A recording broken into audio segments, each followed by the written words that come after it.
Hey everyone, going to take a little bit of a different tact with this one. We're going to talk about 3D printing and the use of AI.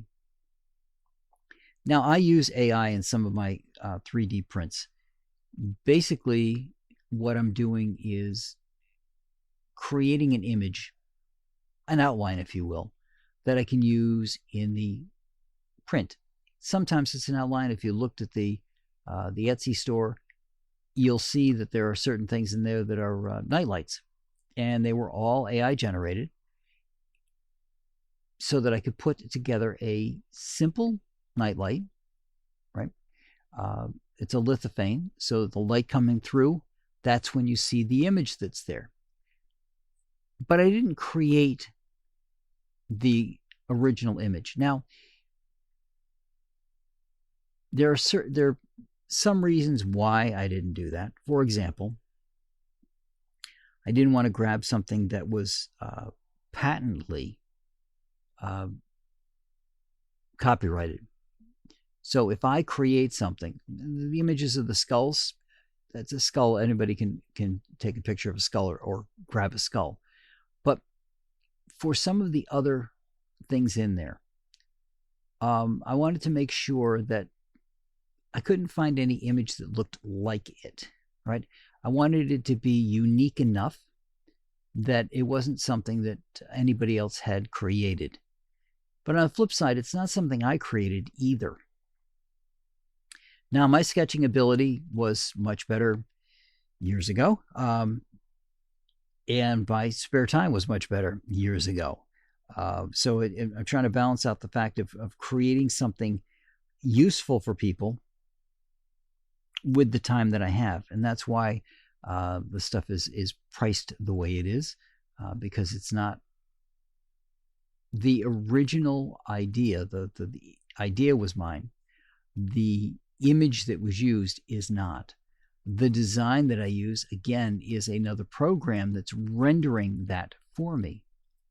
So while it's my skill to create what I did and to put it together, it's not the same creativity of sitting down and sketching out whatever it is that I wanted to portray on there.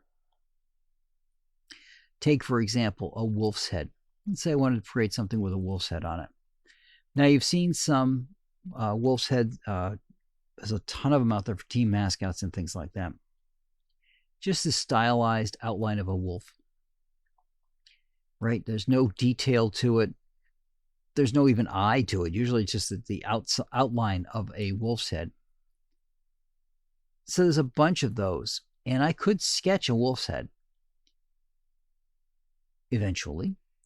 But if I could have it generated and I can keep tweaking what I want it to look like, I'm putting a little bit of creativity into it, but it's still generating things off of somebody else's work. It's generating off of something else that was, something else that was created.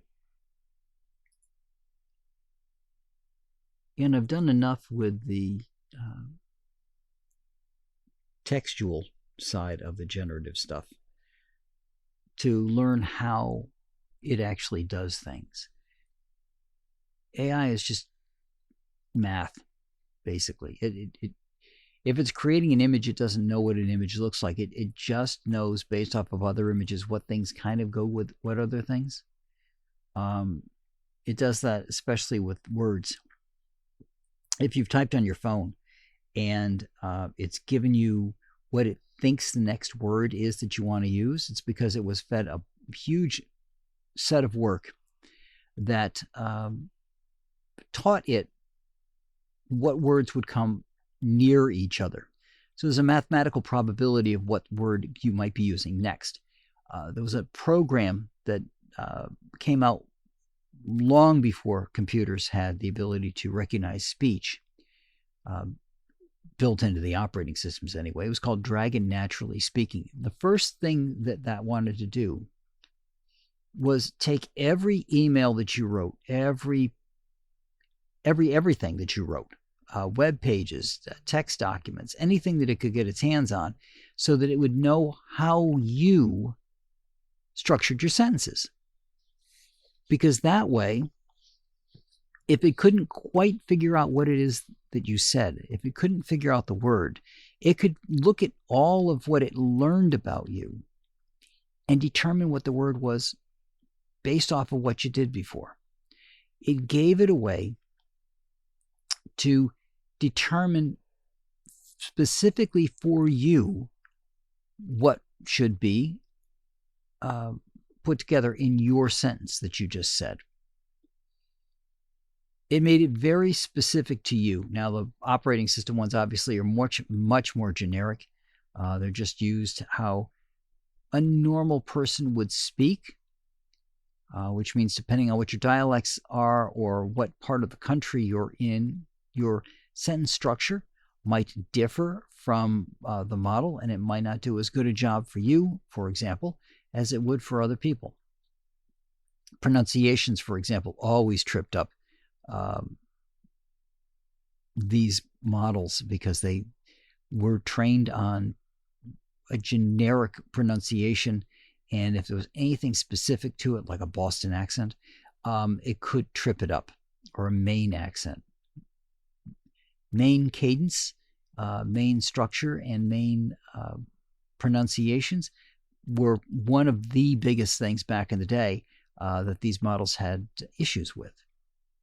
I only say that because I'm up here near Maine. But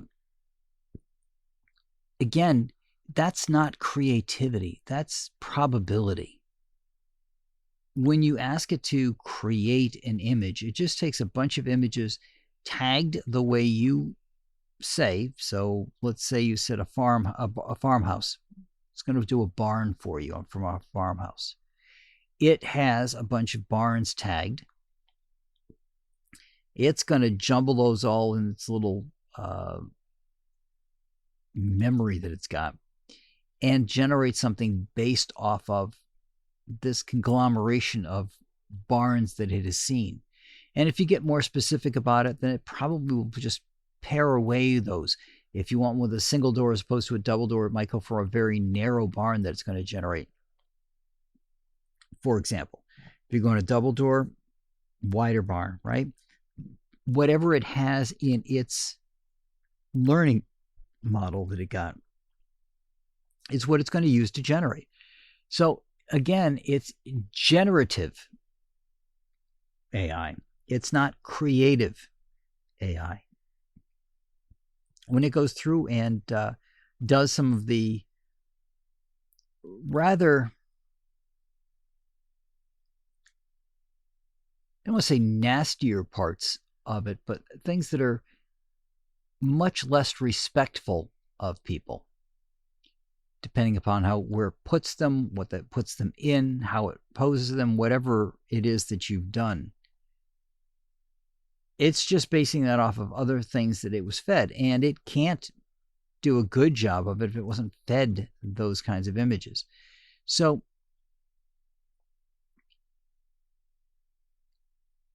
using it the way I do, I just kind of grab a little small piece here and a piece there. I don't want it to be the entire be-all and end-all of what I've done. That's not creativity to me, right? I don't think I shudder at the term when they say prompt engineer, because I think that's just pompous BS. But I don't think that being creative in your description necessarily is creativity. And the reason I say that is because a lot of people's prompts are very short, and some of these models can't take long prompts, to be fair. I have seen some really nice prompts where the time was taken to put the prompt together. I've done that myself on occasion, depending on what it is that I'm looking for. You generate an image, you don't like the way it looks. Now you have a better idea of what's in your mind as to what you wanted to create. So it can help generate new ideas, push your creativity along. But as a creative tool itself, I don't think it meets that burden. And again, I started this off talking about 3D prints because that's where a lot of people are going to use some of this stuff, right? If they're not creating a video or a meme of some kind, odds are they're going to be wanting to use this in a 3D setup. I have tried a couple where there is actually models out there that you can give it an input, and it will generate a 3-dimensional image for you. Trick is, it generates a 3-dimensional image that you can 3D print, but not easily or well. And the reason for that is when people do 3D prints, a lot of times they will take the time to design things in such a way that it's easy to remove whatever it is that it's needed to support. Let's say, for example, you were doing a horse, right? There's multiple ways that you can do the horse. You can do it laying down. You can do it standing up, right? You can do it on one side or the other side, however you want to do it. You do it upside down if you wanted to. But again, remember, it's going to go layer by layer. So if you've got it laying down, got it hoofs down, it's going to do the hoofs first, and it's going to work its way up. But once it gets the legs done, what does it do about the body? Because the body is now in space. It's going to have to put supports in place to make sure that the body stays where it is. You're dealing with melted plastic. It doesn't immediately seal and become solid the second it comes out and be exactly where it's supposed to be and stay there. So those 3D models, while they can be good to help generate ideas, they are not great for creating a 3-dimensional model that you can print, for example. Some of them might be okay that you just have to move it around a little bit, others not so much.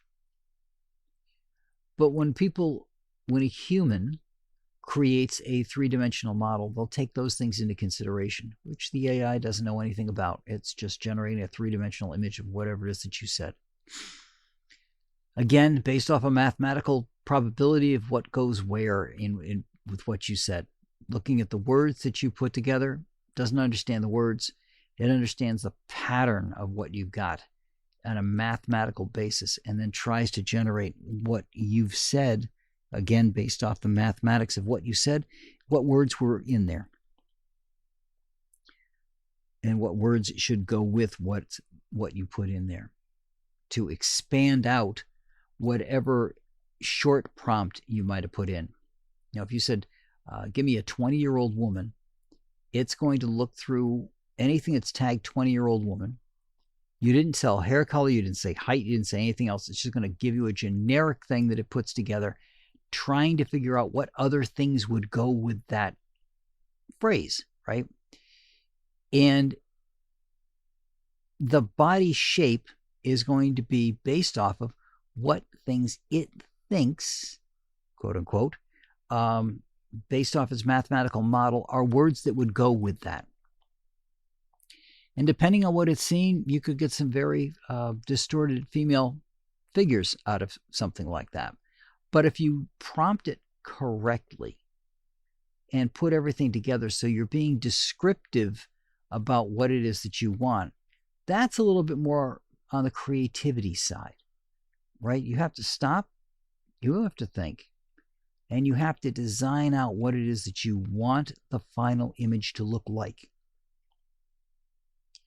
Now, I'll do this with some programming. I'm a programmer. Sometimes there's something that I haven't used before, so I'll kick it to an AI to generate something for me so I can see what it looks like. Then I'll go back and forth a little bit to get it tweaked. I'll also use it to generate a whole bunch of patterns for me. It's just easier to feed it the information and have it put it in the proper format, for example, for me. But again, anything it does word-based, anything it does graphics-based isn't creativity. It's just regurgitation and putting things in a blender and putting it back out. So I know I started this whole thing talking about 3D printing, and again, like I said, it's one of the venues that the generative AI will be used in is 3D printing. Um, I've used it for lithophanes especially, but it can be used for other things as well.